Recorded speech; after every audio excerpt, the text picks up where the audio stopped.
ওয়াকারুজ্জামান আমাদের সেনাপ্রধান উপেন্দ্র ত্রিবেদীকে দুবার ফোন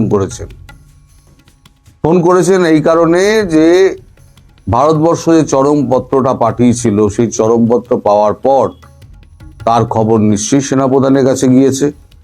সেনাপ্রধান তারপর উদ্যোগী হয়ে ফোন করেছিলেন, দুবার কথা হয়েছে।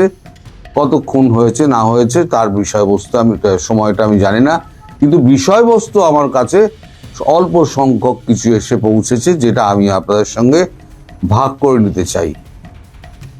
আপনাদের সেনাপ্রধান ওয়াকারুজ্জামান তিনি ভারতবর্ষ সেনাপ্রধানকে আমাদের উপেন্দ্র ত্রিবেদীকে বলেন যে ভারতবর্ষ একটি দায়িত্বশীল রাষ্ট্র। আমরা জানি ভারতবর্ষ এমন কিছু করবে না যাতে পার্শ্ববর্তী একটা ক্ষুদ্র দেশের কোন রকম ক্ষতি হয়। আপনারা আমাদের উপর আস্থা রাখতে পারেন, আমরা আমাদের মতো ব্যবস্থা নেব।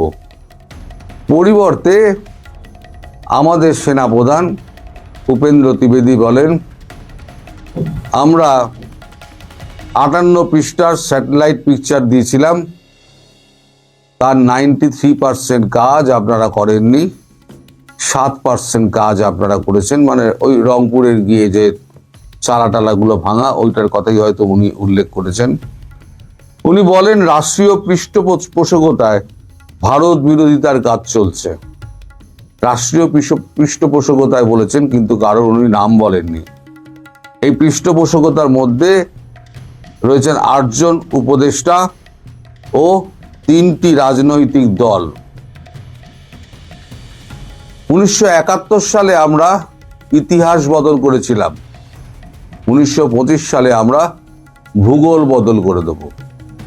পরিষ্কার হুমকি যাকে বলে, এইটা আমাদের সেনাপ্রধান বলে দিয়েছেন। আর বলেছেন যে 8 জন পাকিস্তানি যে সেনা এবং ISI আপনাদের ওখানে ছিল, আপনাদের সরকারি পৃষ্ঠপোষকতায় এবং আপনার লোকের সাহায্যে তারা পালিয়ে গিয়েছে। এর জন্য সম্পূর্ণ আপনারা দায়ী।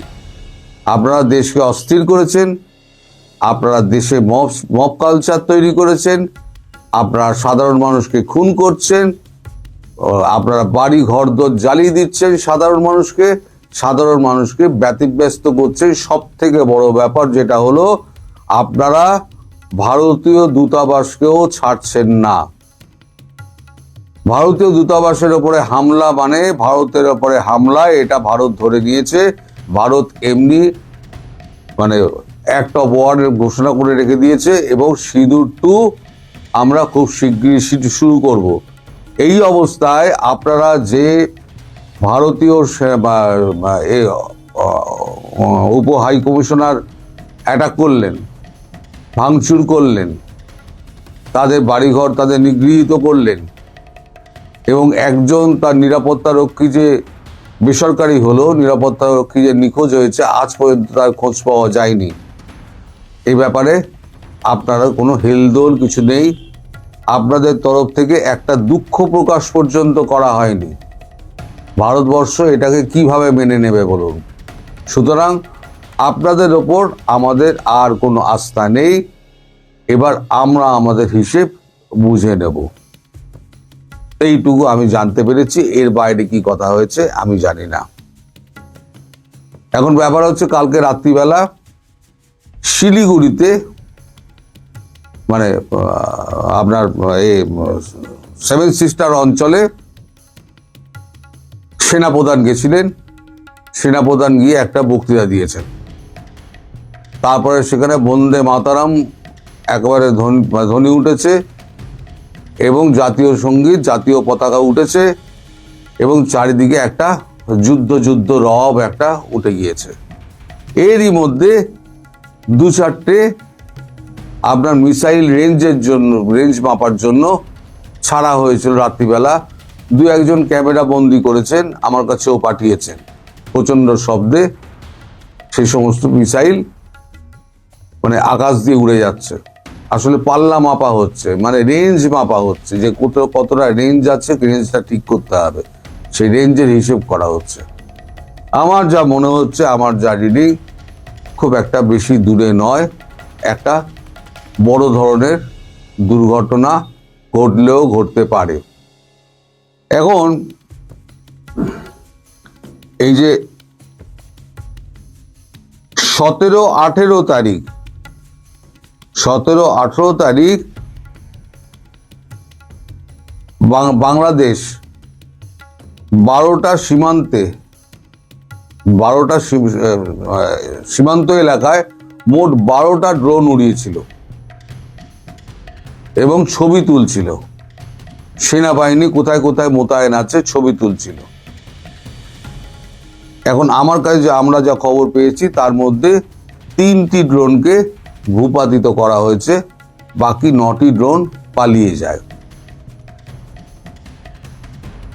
আচ্ছা, জসিম-উদ্দিন রহমানিকে ছেড়ে দেওয়া হয়েছিল, বলা হয়েছিল জসিম-উদ্দিন রহমানি নাকি পাকিস্তানে চলে গেছেন, কিন্তু গতকালকে এই ওসমান হাদির যে জানাজা হয় সেখানে জসিম-উদ্দিন রহমানিকে যথারীতি দেখা গিয়েছে, অর্থাৎ তিনি বাংলাদেশে বহাল তবিয়াতে আছেন।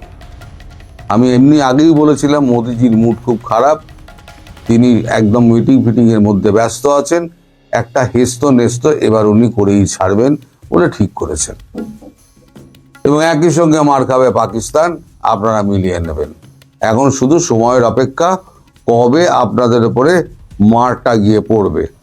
এখন এই যে সেনাকর্তার সঙ্গে, মানে সেনাবাহিনীর প্রধানের সঙ্গে আমাদের সেনাপ্রধানের সঙ্গে কথাবার্তা হলো, সেটা এখন সেনাপ্রধান চেয়েছিলেন তিনি যমুনায় গিয়ে তিনি জানাবেন, কিন্তু আপনাদের মানে প্রধান উপদেষ্টা মোহাম্মদ ইউনূস তিনি বলেছেন না এখানে আসার দরকার নেই, আপনি টেলিফোনেই আমায় বলে দেন। মানে টেলিফোনে বললেই ওনার শান্তি, কারণ উনি তো কিছু করবেন না, সরকারের পৃষ্ঠপোষকতা বলতে তো উনিই তো সরকারের পৃষ্ঠপোষকতা দিচ্ছেন। সেটা আমাদের সেনাপ্রধান সরাসরি বলেননি, কিন্তু আমরা তো জানি যে কে কোথা দিয়ে কলকাঠি নাড়ছে। এই সমস্ত টাকা পয়সা সব কিছু দেওয়া এবং প্ল্যানিং সব কিন্তু হচ্ছে এই ইউনূসের। আমি বলেছি না, এই হাদির মৃত্যুর পেছনেও কিন্তু ইউনূসের হাত আছে। আজকে আপনারা হয়তো আমায় অবিশ্বাস করছেন, একদিন প্রমাণিত হবে যে আমি সত্যি কথা বলেছিলাম, ইউনূস এইটা কাণ্ডটা করছে।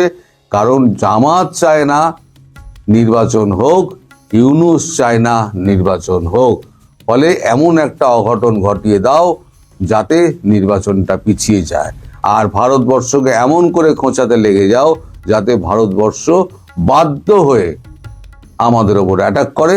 তারপর আমরা তাই মধুসূদন করব, সারা পৃথিবীতে আমরা চেঁচামেচি করব, লোকজন ডাকবো, কিন্তু কেউ আসবে না, কারণ অ্যামনেস্টি ইন্টারন্যাশনাল পর্যন্ত বলে দিয়েছে আপনাদের দেশ সুরক্ষিত নয়। আপনাদের দেশ থেকে ইউএস থেকে আরম্ভ করে কানাডা, ইউকে সব পালিয়ে যাচ্ছে, কেউ আপনাদের দেশে নেই, সব অ্যাম্বাসিতেও তালাচাবি লাগাচ্ছে। আপনাদের এখন মানে ঘেরাটোপের মধ্যে পড়ে গিয়েছেন। আপনাদের কে বাঁচাতে আসবে? পাকিস্তান, তার অবস্থা খুব খারাপ। আসিম মুনির লুকিয়ে গেছে, তাকে ট্রাম্প ডেকে পাঠিয়েছে, সে আর দেখা করতে যেতে পারছে না, গেলেই হেঁটি চেপে ধরবে।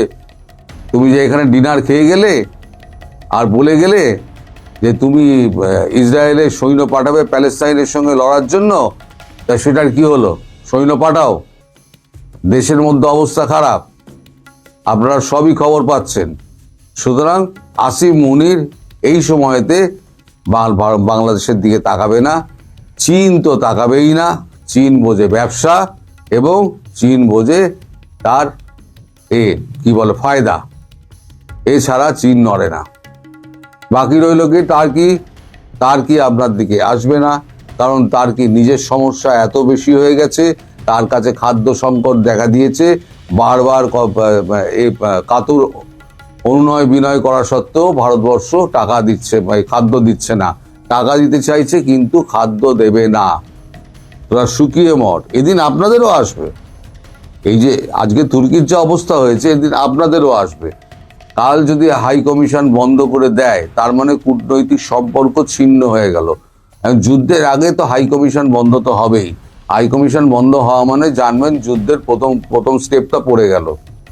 আর দ্বিতীয় স্টেপটা হচ্ছে যখন কূটনৈতিক সম্পর্ক ছিন্ন হয়ে যায় তখন কোনো রকম লেনদেন আর কোনো রাষ্ট্রের সঙ্গে, সেই রাষ্ট্রের সঙ্গে তো হয় না। ফলে আপনাদের কাছে টাকা দিলেও ভারতবর্ষ আর খাদ্য সামগ্রী পাঠাবে না।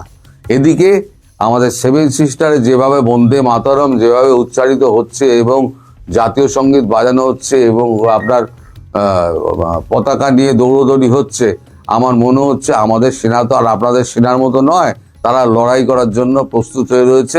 তারা বলছে আমাদের একবার সুযোগ দিন। আমার মনে হয় বুটস অন গ্রাউন্ডস হবে। আর যদি ভারত ঢোকে তাহলে পরে কিন্তু ভারত সহসা বেরোবে না, এবং এই যত আছে আপনাদের উগ্রপন্থী যত সন্ত্রাসবাদী আছে সব ধরে ধরে গুলি করে মারবে প্রত্যেক কটাকে, এবং একদিনের জন্য থাকবে না, বেশ কিছু দিনের জন্য থাকবে। আমার কথা মিলিয়ে নেবেন। এখন এই হলো গিয়ে আপাতত আপডেট। এর বাইরে আমার কাছে আজকে কোনো খবর নেই।